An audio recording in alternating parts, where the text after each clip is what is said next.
He joined the military right out of high school because a classmate convinced him to join. He was 18 years old when he joined the Army National Guard.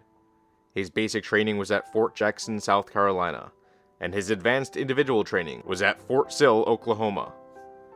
When he came home from Fort Sill, orders were waiting to leave for Camp Shelby, Mississippi for mobilization training. He was deployed to Jalalabad, Afghanistan on September 11, 2011, in support of Operation Enduring Freedom under the 37th Infantry Brigade Combat Team. Once arriving in Afghanistan, he noticed that it was not all a desert country, but rather mountainous and rough terrain. It was cold in the winter with snowfall, and in the summer the temperatures topped 130 degrees. While out on patrol, the trucks driven often had no air conditioning.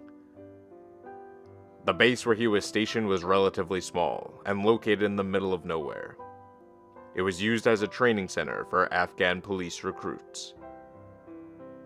The mentality that is developed through this difficult training and preparation for war is a unique one. A person learns, especially under fire, to care more for the man to his left and right than for himself, knowing that man has your back. There is a strong sense of brotherhood that develops. The stress involved took a toll on his best friend. That man passed out the morning of a mission and hit his head. He lost memory briefly and had to be flown out of the country. Shortly after this, around midnight, a rocket flew overhead and a blast shook the compound. Immediately, all went to fighting positions and stayed and waited. The fire continued for a few more hours. Sleep was impossible.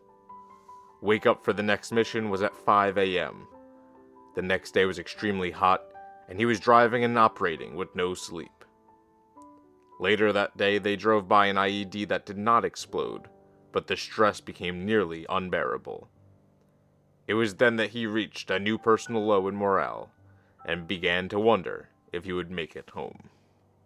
Late into the deployment, a sergeant major came to the base to offer encouragement.